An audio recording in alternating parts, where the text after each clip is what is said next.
Hey everyone, Jeff at Tidy Bites here. Welcome to week 4, the last week in Mindset Month. I'm wrapping up this short series on shifting how we approach the task of staying on top of our digital lives with one last idea.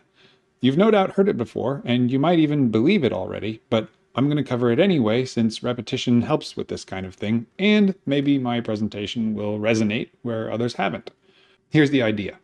Multitasking is evil. People can't do it. All of us are tempted by the promise of getting more done in less time, and accomplishing this by doing more than one thing at the same time seems awesome. But it doesn't work. This alluring temptation contrasted with disappointing reality is why I want you to think of it as evil instead of just not the best choice or something you can't do very well. If there's a mindset shift to take place here, that's it. Multitasking isn't a good idea. It isn't just challenging, it's evil. Now, I admit, after all that, there are certain kinds of things you can do simultaneously. You can often pair something like walking your dog with listening to an audiobook or driving a car with having a conversation. The key is that one of the tasks requires almost no thought. It relies so strongly on muscle memory or a memorized routine that most of your brain is free to focus pretty well on something else. But the moment you try to alternate between two tasks that both require at least some concentration, you won't do well at either one. For example, writing an email while listening to a podcast. Either your email quality will suffer, or you won't really remember what you hear, or more likely, both. However well you do at each task, it won't be nearly as good or as fast as if you'd focused on one thing at a time. Now, this isn't a new idea. People have known forever that eliminating distractions is one of the biggest keys to doing good work. Most of us don't have the luxury of retreating to an isolated cabin in the woods or a beach hut to get away from external distractions, but I would also bet that the distractions and split focus that plague most of us come from ourselves more than other people.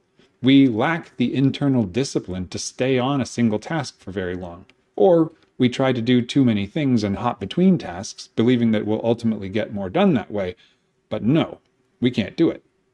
So how might it look to apply this idea to the process of organizing your data? Well, most of us have tons of things we could work on in this area. Cleaning email, organizing photos, collecting and acting on notes, reading interesting articles, going through bookmarks to see what's still relevant, and so on.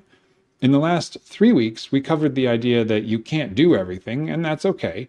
And then the idea that attention is life, that the things you pay attention to make up your entire lived experience. And finally, the importance of limiting your priorities so you're able to focus only on the most important things without being pulled away by everything else that also needs to get done. Building on those ideas, believing that multitasking is evil means you do everything possible to avoid it. Turn off, silence, or put away things that will or might interrupt.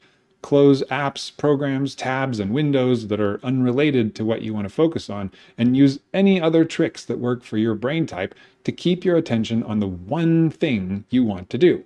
Some people find that an audible ticking timer helps. Some prefer to take advantage of something called body doubling, where you simply have someone else in the room with you to discourage getting off track. Of course, that only works if the other person is doing the same thing, or at least aware of your goal and not being a distraction themselves.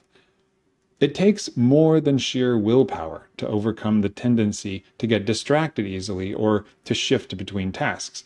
You have to set yourself up beforehand to succeed by preparing, as I just explained, getting rid of everything you can think of ahead of time that might derail your focus. But also, stay aware of your desire to focus and decide what you'll do not if, but when something distracts you anyway, because that will happen, especially the first few or many times you try this. So, here's your action step for this final week in Mindset Month. Make a note on a piece of paper, in your note-taking app, whatever, each time you find yourself off track, losing focus, or somehow in the middle of something other than what you intended to do. Why did it happen? Did something outside of your control interrupt you? Did you suddenly remember something else that felt important enough to do right away? Did you forget what you were working on before? Did you get bored in the middle of the process and give in to the desire to do something more enjoyable, even if it was still work? As often as you can, just write down when and why you didn't stay on task. Most likely, you'll start to see some patterns. If other people are constantly interrupting, take the time to explain to them how you're trying to improve yourself, and maybe set up some obvious cues about when they should or shouldn't feel free to interrupt. A closed door, a specific seat at a desk or table, even a special hat or a stuffed animal placed conspicuously nearby. The other people in your life should empathize with this kind of goal and put in some effort to help you succeed, even if only by not doing something they were before. But if the distractions are internal, it can be even harder than dealing with an interrupting colleague or family member, because you can't very well tell yourself to stop interrupting you. In those cases, you have to look for triggers that you can preempt or get rid of entirely.